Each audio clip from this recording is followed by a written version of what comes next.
1968. It is the bloodiest year of the Vietnam War. American tanks are caught up in the thick of the fighting. There's a common misconception that tanks, were not used very much in Vietnam. The tank commander said, "Bring it to the left, bring it to the left. Start shooting." To win the war, the Americans unleashed the military might of their armored forces.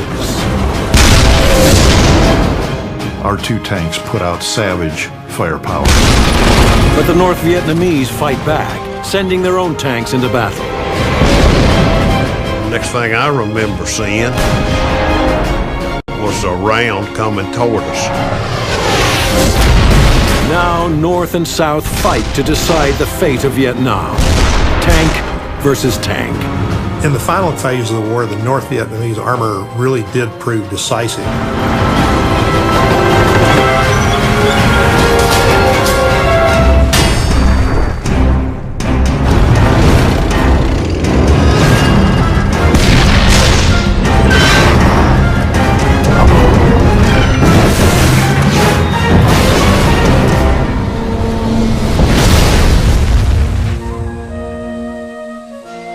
The city of Hue in central Vietnam. With its historic citadel and temples, Hue has long been revered by the Vietnamese people as the old imperial capital and a center of their culture. But today, many buildings lie in ruin, riddled with shell and bullet holes, scarred by the fighting during what the Vietnamese people call the American War.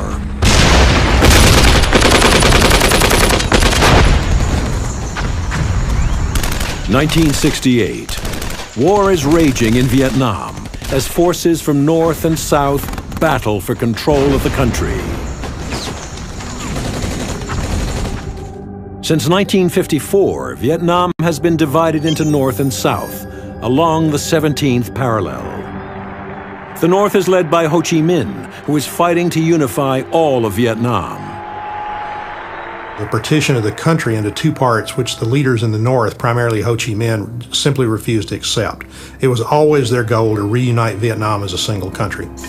More than just a national conflict, the fighting in Vietnam is also a front line in the global Cold War between America and Russia. The American interest in the Vietnam War was directly related to the Cold War. It was to prevent Soviet influence in Asia. They thought if South Vietnam fell, next to fall would be Indonesia and the Philippines, and all of Asia would become communist. By 1965, American leaders believed the only way to stop Ho Chi Minh's fighters is by committing U.S. ground forces to Vietnam. On March 8th, a small expeditionary force of 3,500 Marines and 2 platoons of tanks lands at Da Nang. The Americans are caught up in wave after wave of guerrilla attacks by the communists. Ambushes, rocket-propelled grenades, and landmines inflict heavy casualties on the Americans. The American tanks weren't ready for the Vietnam War in 1965. But the broader point has to be made: the American military establishment wasn't ready. In an effort to crush the enemy, the U.S. increases its troop levels to 500,000, while its armored force grows to hundreds of tanks. From 1965 to 1968, the American numbers and tanks increased in South Vietnam because they believed the communists were going to launch more conventional operations. Northern commanders are indeed preparing a large offensive. In 1968, they will attack all across South Vietnam during the Lunar New Year holiday known as Tet. And the Americans will now have the opportunity they want to destroy the enemy with their overwhelming firepower.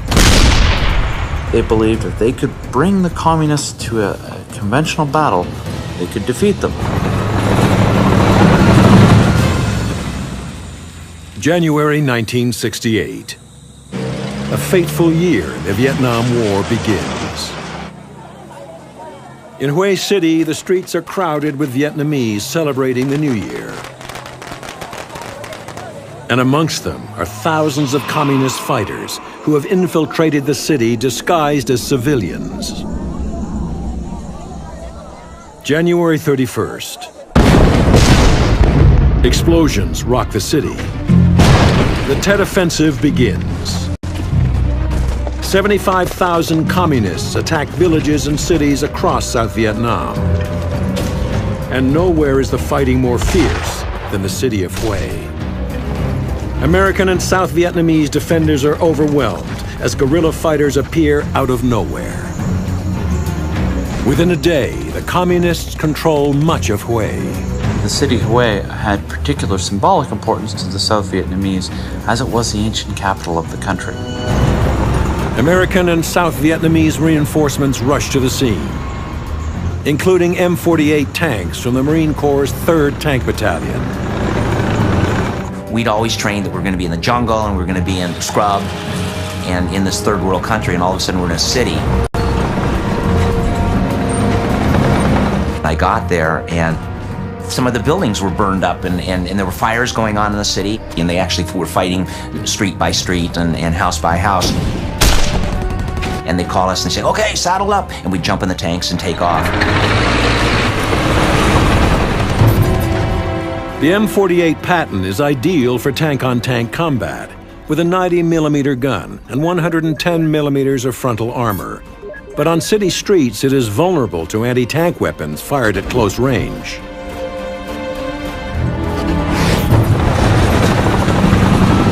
Urban combat is always nasty because you're fighting at extremely close ranges. It's like fighting in a three-dimensional maze. We got to a corner of a street. I'm looking through this tiny little periscope. All of a sudden, kind of in the distance, I see a couple figures running. The tank commander said, "Where? Bring it to the left, bring it to the left." He said, "Bring it further to the left and start shooting."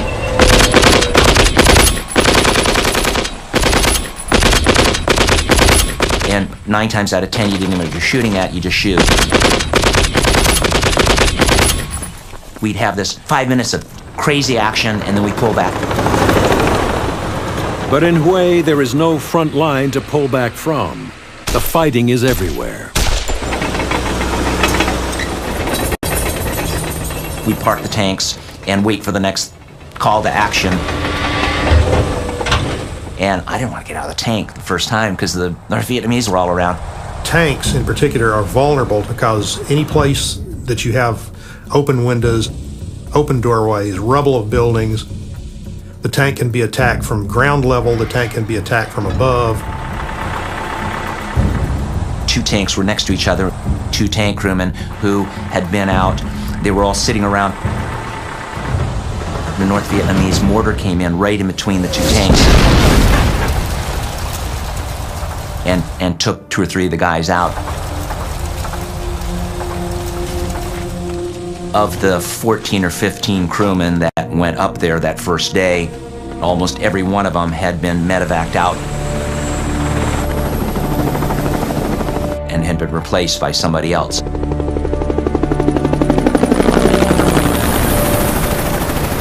When you came in country in a combat zone like Vietnam, they give you a little time to kind of acclimate and you get some orientation as to what to expect, but there was no time for that with Tet. We found out that we were going to be going into Hue. And we walked in, and that's where we first found the vehicle. That's the tank that I wound up on. We were basically replacing the crew that got hit. And I found myself as a replacement gunner.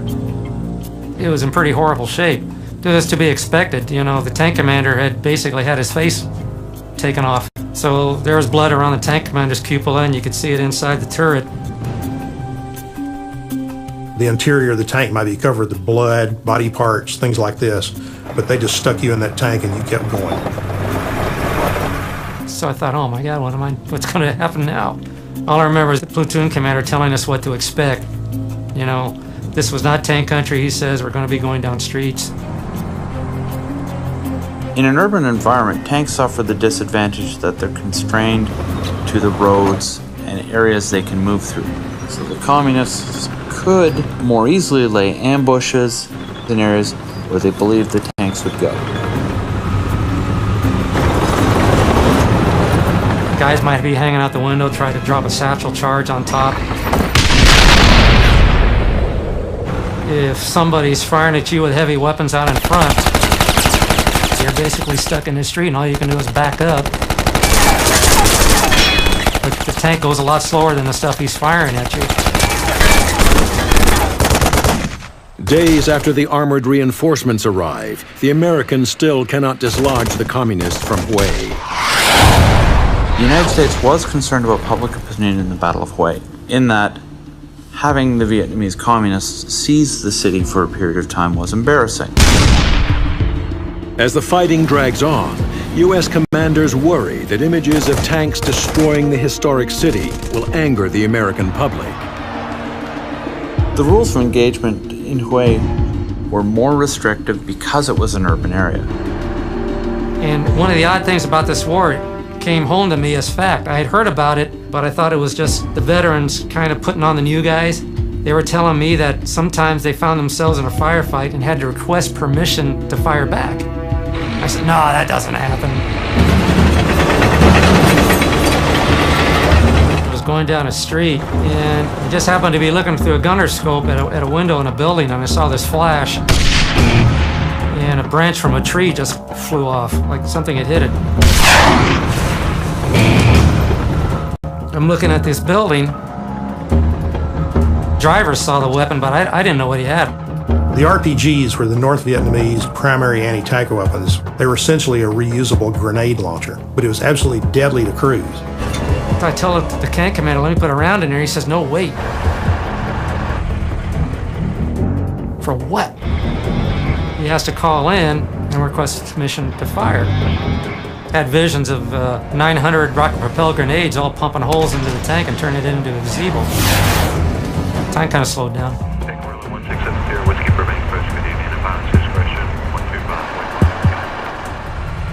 The tank commander got his permission, and before he had the word fire out of his mouth, I put a hole in the building.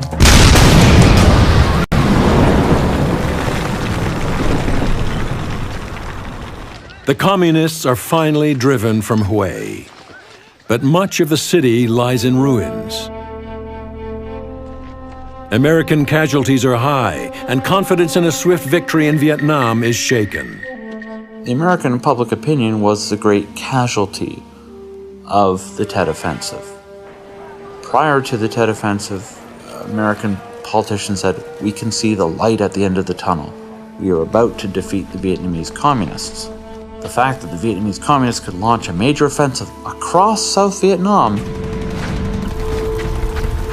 suggested that the light was nowhere near the end of the tunnel.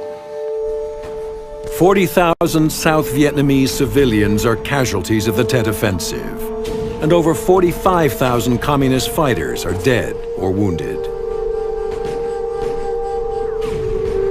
Yet Ho Chi Minh's forces still fight on other battlegrounds, where they hope to turn the tide of war.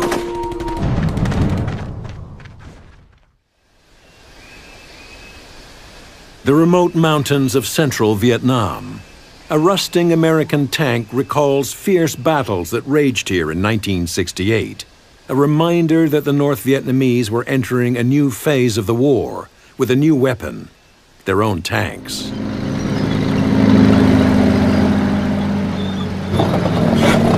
The NVA had tanks as early as 1959.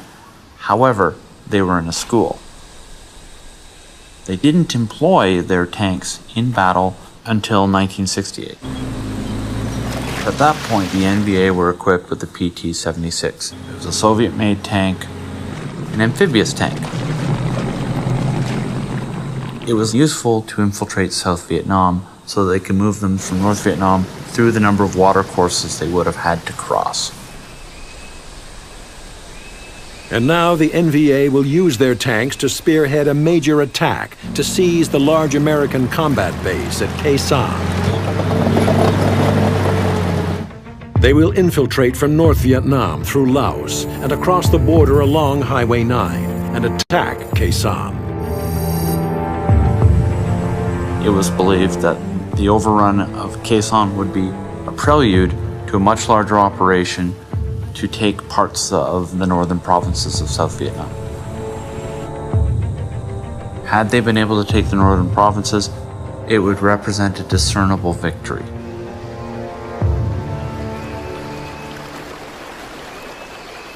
Highway 9, South Vietnam, January 1968. The NVA begin their advance along the highway.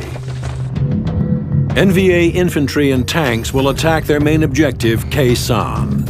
First, they must take a small U.S. Special Forces base, which guards the route, just 10 kilometers away at Lang Vây.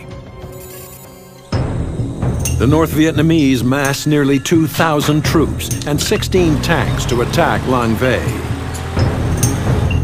Defending the base are just 24 American Special Forces soldiers, supported by 450 local mercenaries. Well, we got a call from the captain at Lang Vây that said, okay, Long Greer, go ahead and bring your troops on in. We're going to disperse you around the perimeter so that we can defend this camp. He said the other night that there was some tanks over in Laos. He said he thought there was about 3 or 4 of them. And I said, okay, why are you telling us? Tanks had never been used in the South Vietnamese War before, and what was going over in Laos was their business. So when we moved in, we established our position, started digging bunkers and everything. The North Vietnamese artillery in the mountains begins firing on Lang Vây Special Forces base. They could look right down on top of us. So they were putting some pretty effective fire on us every night. February 6, 1968. Night falls over Lang Vây.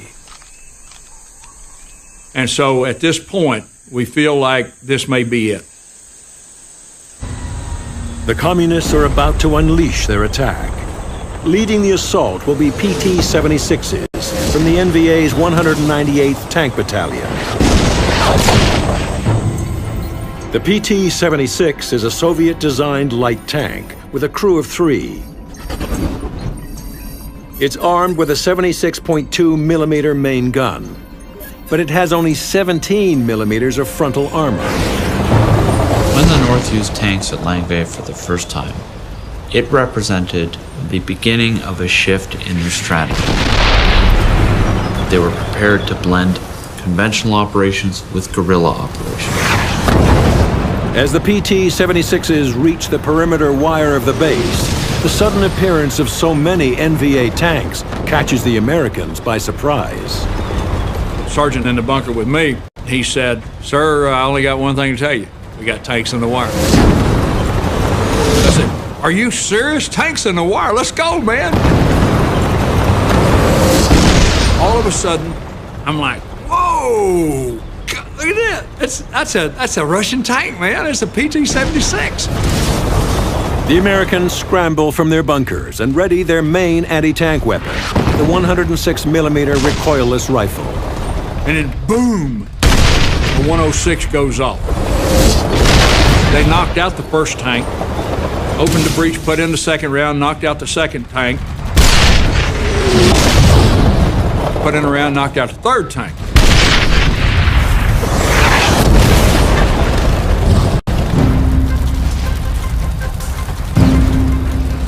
But the Americans are soon out of ammunition for the 106s, just as the NVA sends more tanks into the attack. The Americans fire mortars to try and stop the second wave of tanks. But the NVA press on. A PT-76 tank bears down on Long Greer. And so I dropped down below the wall, you know. I had a light anti-tank weapon. And I open it up, pull the safety out. The M72 light anti-tank weapon, or LAW, fires a 66mm high-explosive anti-tank round that should penetrate the armor of a PT-76.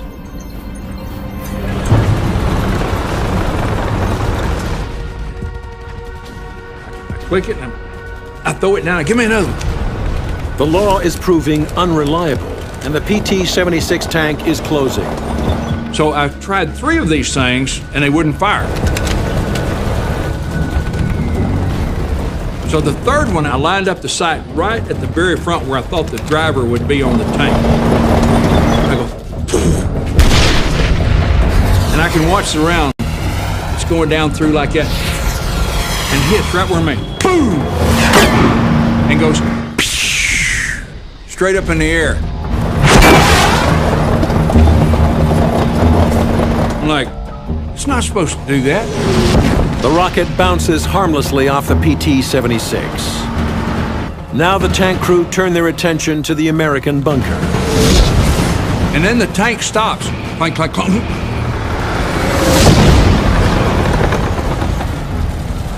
He goes,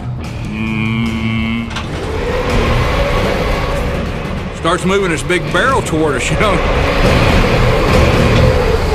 And I thought, yeah, it's time to get out of this bunker.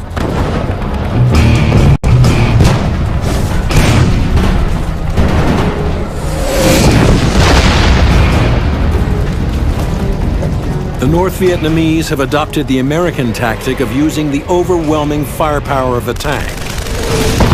Lang Vei's defenders are on the verge of defeat. After a few hours of combat, the North Vietnamese control most of the Lang Vei base. Longrear and the remaining special forces fall back to their last defendable position, the Tactical Operations Center, or TOC. Which is this underground bunker where all the radios and the command signals go out and everything. The NVA lose no time in pressing home their attack on the defenders in the Tactical Operations Center. And sure enough, we hear a tank. And here he comes. Boom, boom, boom, boom. But the Americans have learned a lesson about the PT-76. And I said, I think we can kill him from the side. I said, don't shoot him in the front, it don't work. We fire that law on that tank. Boom.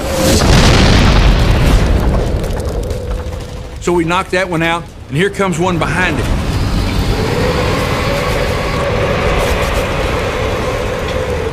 And so I fired.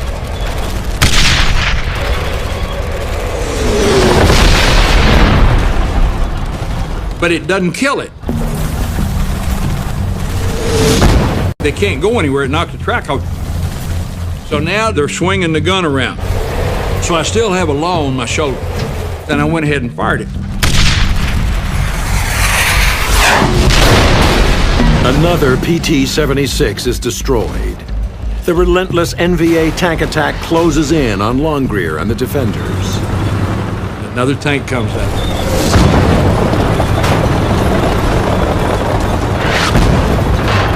And here we go with the old... So I knew what was fixing to happen. Desperately short of anti-tank weapons, Longrear heads into the TOC to look for more. So I took off downstairs. Just as I get to the bottom, boom! And the concussion knocked me through the entrance. So that was pretty much the beginning of the end for us. The NVA tanks have overrun Lang Vei. Trapped in the TOC bunker, the Americans refuse to surrender. I mean, they were hanging through the holes, throwing hand grenades and shooting and stuff, and all of a sudden,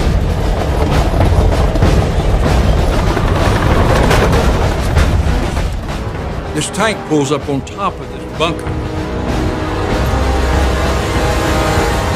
We can see the dirt falling off the seats going. Driving a several-ton steel beast and pivoting it over and over again above the bunker was likely, in their minds, to have caused a surrender.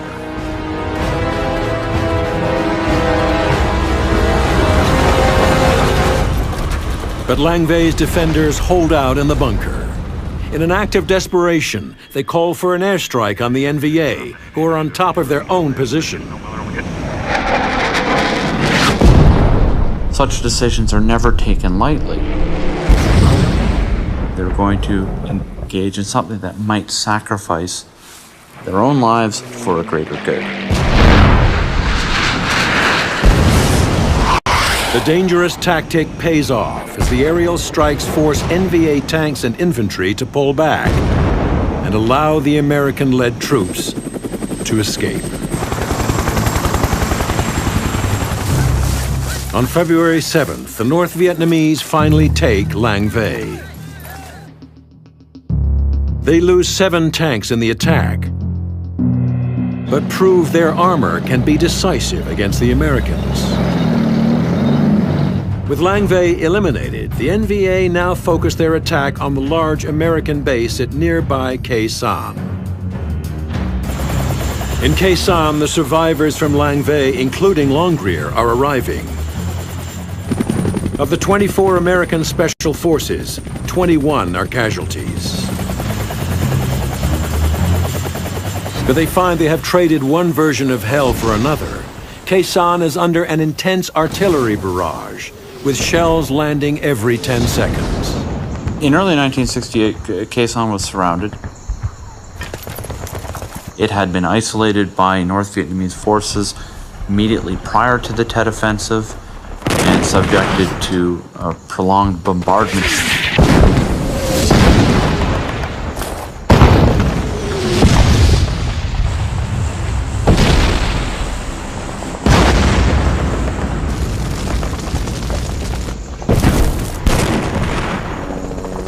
The North Vietnamese besiege Khe Sanh, trapping some 6,600 Marines and South Vietnamese troops, and a detachment of M48 tanks. I volunteered for a tank assignment and volunteered to go to Khe Sanh. The siege of Khe Sanh to me personally was, I hope, the closest I'll ever get to hell.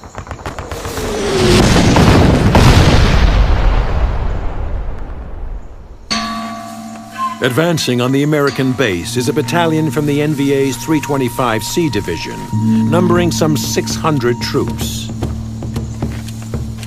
They prepare to assault the outpost on Hill 64, near the west end of Khe Sanh Combat Base, and a position known as the Rock Quarry. The Rock Quarry was a knoll where there were 2 tanks, one in front of and one in back of each other, kind of hidden from the enemy. February 8th, 1968. In the early hours of the morning, NVA soldiers close on the American perimeter. We would come out very voraciously at night, looking for enemy with our Xeon scope. They dug trenches and tunnels leading up to our lines until they were 50 to 100 meters from our trenches and our lines. NVA soldiers crawl silently forward to place explosives under the barbed wire. They could melt through our lines like a hot knife through butter.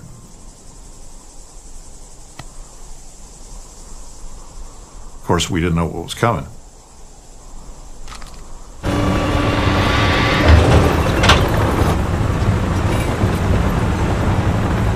And now NVA commanders give the signal to attack. And I distinctly heard the bugle, and I knew what it meant. And saw the flares. It is the signal to detonate dynamite and blast holes in the perimeter wire.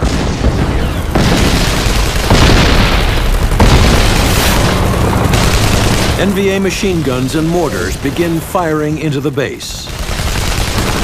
We were hit with a barrage of artillery, mortars.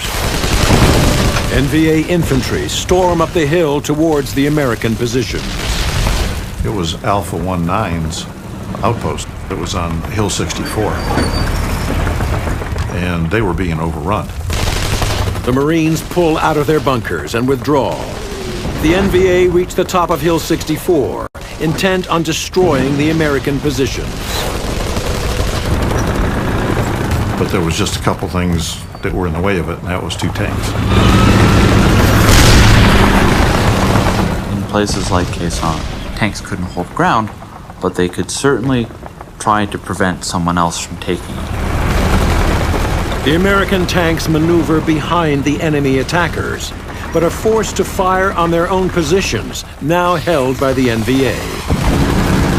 So we got to put some heat in there, and that's what the tank commander and that's what the gunner were screaming and yelling and called for. We fired a dozen and a half rounds.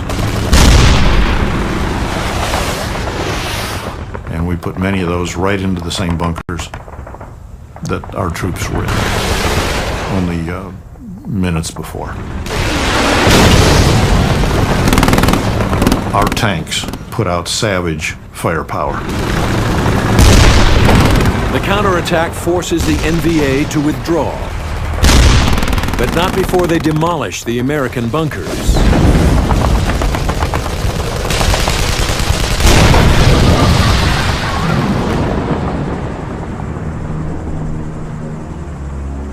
In the battle for Hill 64, the North Vietnamese lose 150 dead.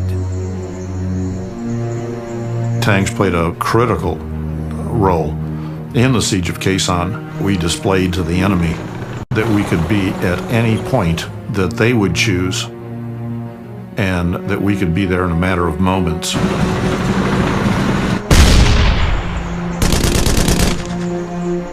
The NVA lose thousands of men attacking Quezon. The siege is finally lifted in April. But soon after, the Americans withdraw altogether from the base that they had fought so hard to keep.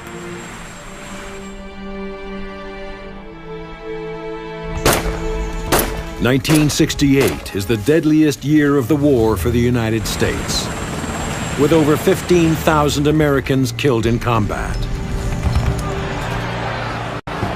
The death toll fuels the anti-war movement, with protests erupting throughout the U.S. and around the world. 1968 does represent a turning point for the American will to fight. What the American public discovered was that they were going to have to pay a much greater cost to save South Vietnam from the communists. And it's at that point that the American public began to turn in much larger numbers than it had before. While the United States grows weary of the war, the North Vietnamese remain determined to continue fighting and defeat their enemies. New offensives are planned, and tanks will be crucial as the communist campaign to unite the country expands. Ho Chi Minh's guerrilla fighters are now a modern army, ready to take on the most powerful nation on earth. 1969. To replenish their forces in South Vietnam, the NVA moved troops, supplies, and tanks to the south via the Ho Chi Minh Trail, a series of routes running thousands of kilometers through the jungles. The Ho Chi Minh Trail was a nickname of the communist route for communications, logistics, and infiltration into South Vietnam. To disrupt the enemy's supply chain, the Americans have a line of fire bases along the Ho Chi Minh Trail from which to attack the communists. One of the most isolated is Ben Het Special Forces Camp. Located in South Vietnam's Central Highlands, near where the Ho Chi Minh Trail runs through neighboring Laos and Cambodia. Ben Het was an important objective. Because of its location, had they been able to take Ben Het, it would have opened the door to operations that might cut the country in two. The base occupies 3 hills, with the West Hill nearest the trail. It's protected by the tanks of B Company from the U.S. Army's 1st Battalion, 69th Armored Regiment. In early 1969, NVA commanders decide to assault Ben Het. Spearheading the attack on the base are up to 10 PT-76 tanks. The NVA believed that tanks would play a decisive role at Ben Het. March 3rd, 1969. 3 M48 tanks are dug in on the West Hill, protecting Ben Het Fire Base. We had them dug in. They were in trenches, you know. All that was sticking out was a gun tube and what have you. As night falls over the base, all is quiet. Until the Americans hear engine noises coming from across the nearby border. Special Forces unit had a team out with one of their lieutenants, and they reported that there was tanks moving down around the area between us and the borders. And we got our night vision scopes out and devices and started looking. We saw the PT-76s out there. The first tank-on-tank battle of the Vietnam War is about to begin. To be honest, we're surprised overall that it was coming our way. Ben Het does represent a tank-on-tank action by accident. I have difficulty believing the North Vietnamese would employ a PT-76 against an M48.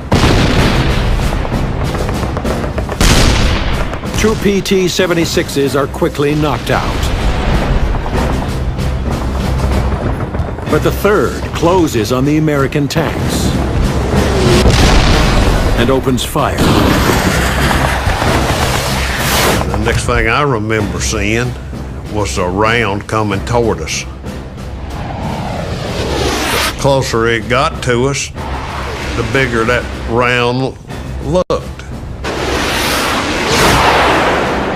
It looked to me like he was going over, but it didn't. It hit the loader's hatch, and when it did, it blew a tank commander out of the cupolas. It blowed me off the back deck. He and I wound up 15, 20 foot behind the tank. It cut the lower two crewmen who were to my left half in two, each one of them. Half of them on the back deck, the lower half on the ground. The PT-76 shell has killed and wounded the crew of the M48, putting it out of action. The remaining U.S. tanks pummel the NVA attackers.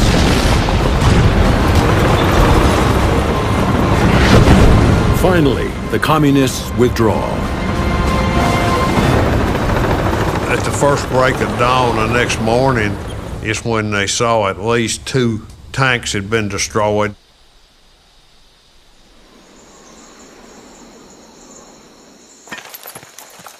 Though the North Vietnamese will launch more infantry and artillery attacks in the months that follow, they fail to capture Ben Het. But the tank-on-tank battle fought here marks a deadly escalation in the conflict.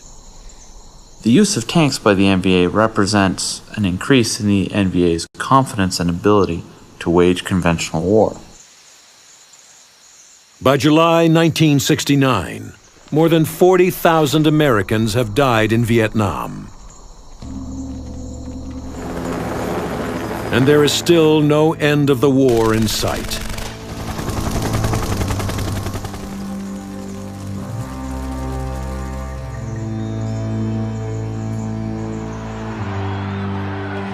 On September 2nd, North Vietnamese leader Ho Chi Minh dies.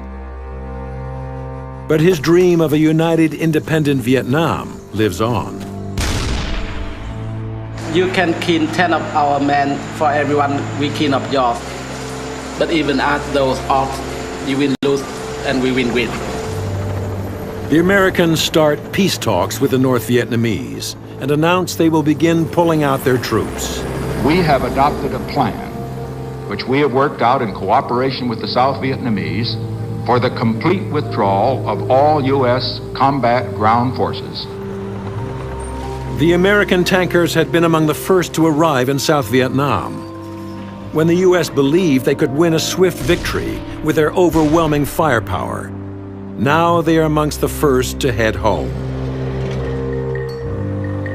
As North Vietnam moves from guerrilla to conventional warfare, their tankers prepare to play a greater role in their fight to unite the country. And as the American war is ending, the fighting in Vietnam enters its decisive phase. 1972.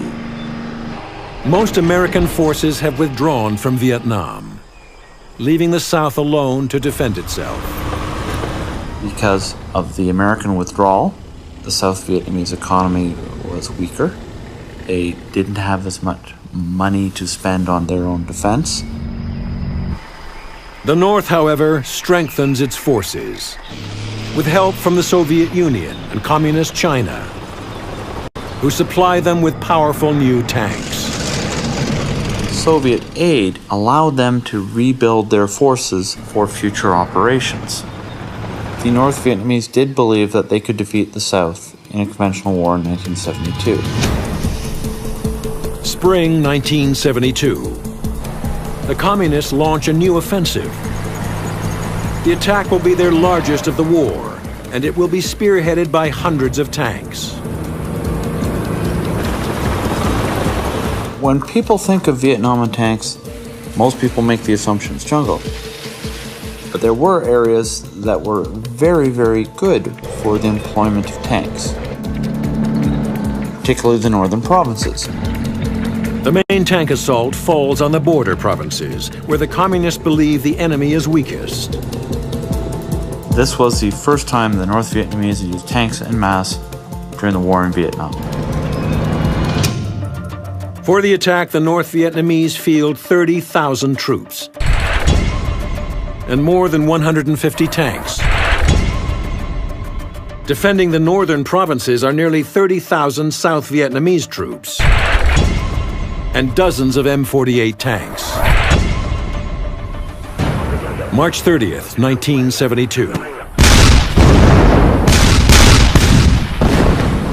The attack begins as NVA troops swarm across the border into South Vietnam. With them come 2 regiments of armor, which includes the most modern tank they have, the T-54. The T-54 is a Soviet-designed main battle tank. Intended for tank-on-tank warfare, it's armed with a 100mm main gun and has nearly 10 centimeters of frontal armor. The NVA plan to use their tanks to capture the provincial capitals of Quang Tri and Hue, giving them control of the northern provinces. In order to do so, they must cross a vital bridge over the Cua Viet River at the town of Dong Ha. The Dong Ha Bridge was important because it could handle armor traffic. Had it fallen into communist hands, they would have been able to continue further south and get to Saigon. As the NVA tanks close in on Dong Ha, the South Vietnamese Army rushes its newly formed 20th Tank Battalion to defend the bridge. They have 42 M48 tanks and are ordered to hold Dong Ha at all costs. The South Vietnamese tanks take up position on high ground overlooking the bridge. They wait for the NVA tanks to come into range.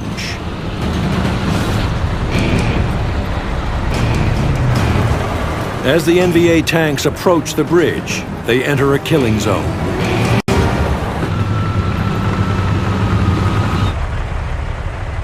The South Vietnamese open fire with deadly accuracy.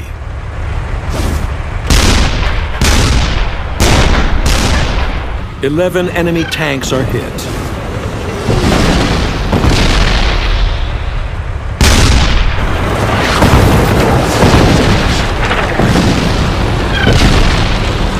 But a T-54 reaches the bridge and starts across.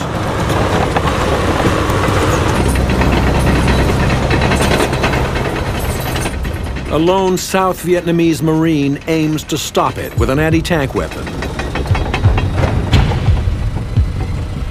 If the bridge is captured intact, the NVA can advance to Quang Tri City. His first shot misses.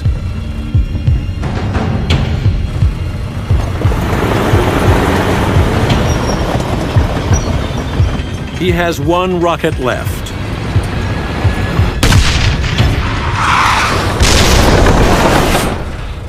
His second shot jams the enemy's turret. The disabled T-54 pulls back. The defenders blow the bridge.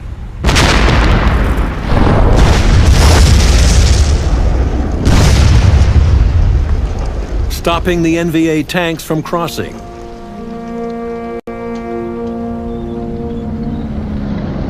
The communist offensive continues for another 7 months, by which time the North loses hundreds of tanks. But they gain control of some 10% of South Vietnam. The Vietnamese communists believed the end was in sight.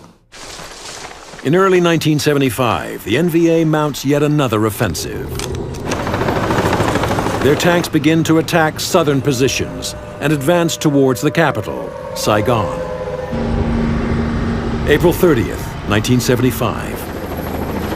As the last Americans flee, tanks of the NVA's 203rd Armored Regiment roll into Saigon. One of the iconic images of the war is one of those tanks pushing down the gates of the presidential palace in Saigon. The Vietnam War is finally over. The entire country is now ruled by the communists. In the final climactic phase of the war, the North Vietnamese armor really did prove decisive.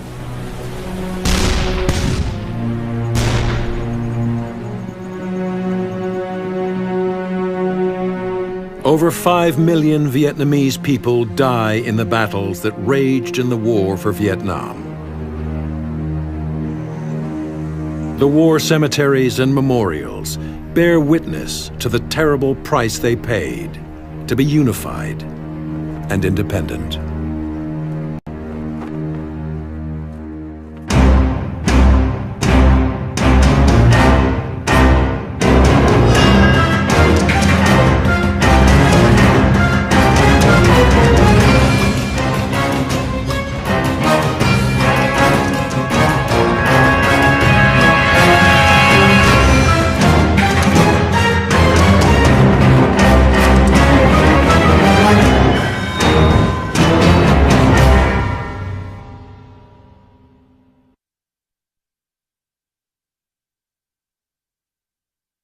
In the city, and they actually were fighting street by street and house by house.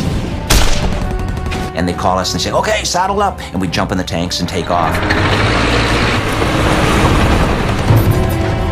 The M48 Patton is ideal for tank-on-tank combat, with a 90mm gun and 110mm of frontal armor. But on city streets, it is vulnerable to anti-tank weapons fired at close range.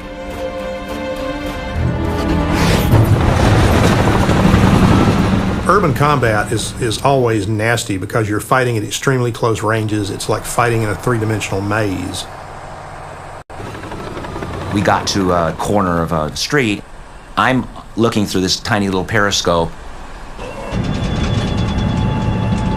All of a sudden, kind of in the distance, I see a couple figures running. The tank commander said, "Where? Bring it to the left, bring it to the left." He said, "Bring it further to the left and start shooting."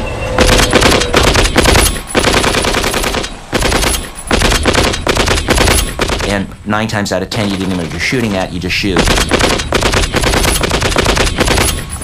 We'd have this 5 minutes of crazy action, and then we pull back. But in Hue, there is no front line to pull back from. The fighting is everywhere. We'd park the tanks and wait for the next call to action. And I didn't want to get out of the tank the first time because the way to stop Ho Chi Minh's fighters is by committing U.S. ground forces to Vietnam. On March 8, a small expeditionary force of 3,500 Marines and 2 platoons of tanks lands at Da Nang. The Americans are caught up in wave after wave of guerrilla attacks by the Communists. Ambushes, rocket-propelled grenades, and landmines inflict heavy casualties on the Americans. The American tanks weren't ready for the Vietnam War in 1965. But the broader point has to be made: the American military establishment wasn't ready. In an effort to crush the enemy, the U.S. increases its troop levels to 500,000, while its armored force grows to hundreds of tanks. From 1965 to 1968, the American numbers and tanks increased in South Vietnam because they believed the communists were going to launch more conventional operations. Northern commanders are indeed preparing a large offensive. In 1968, they will attack all across South Vietnam during the Lunar New Year holiday known as Tet. And the Americans will now have the opportunity they want to destroy the enemy with their overwhelming firepower. They believed it. Old imperial capital and a center of their culture. But today, many buildings lie in ruin,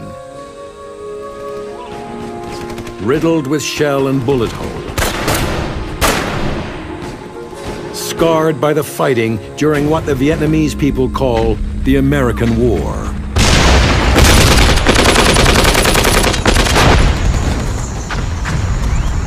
(1968). War is raging in Vietnam as forces from north and south battle for control of the country. Since 1954, Vietnam has been divided into North and South along the 17th parallel.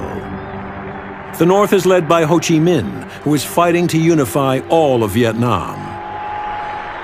The partition of the country into 2 parts, which the leaders in the North, primarily Ho Chi Minh, simply refused to accept. It was always their goal to reunite Vietnam as a single country. More than just a national conflict, the fighting in Vietnam is also a front line in the global Cold War between America and Russia. The American interest in the Vietnam War was directly related to the Cold War. It was to prevent Soviet influence in Asia.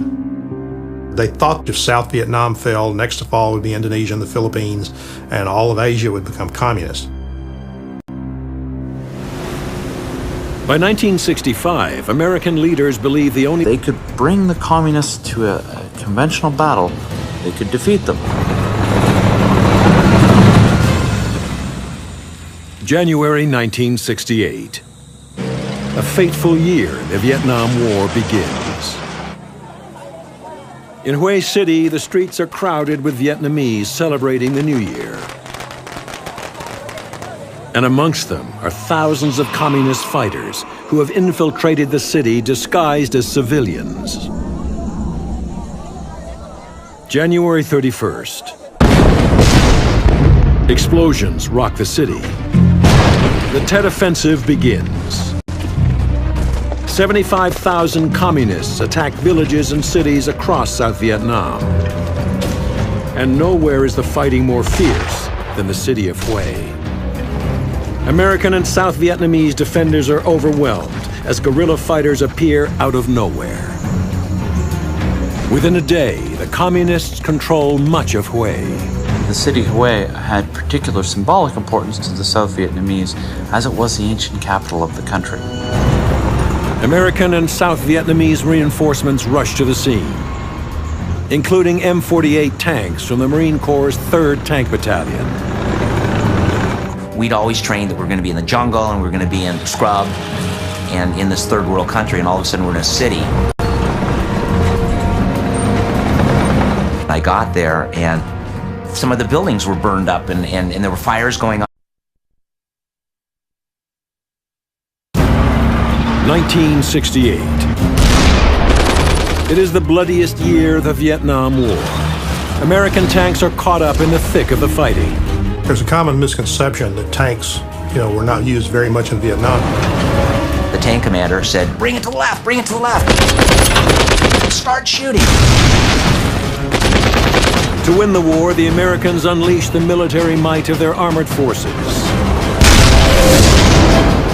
Our 2 tanks put out savage firepower. But the North Vietnamese fight back, sending their own tanks into battle. Next thing I remember seeing was a round coming toward us. Now North and South fight to decide the fate of Vietnam. Tank versus tank. In the final phase of the war, the North Vietnamese armor really did prove decisive.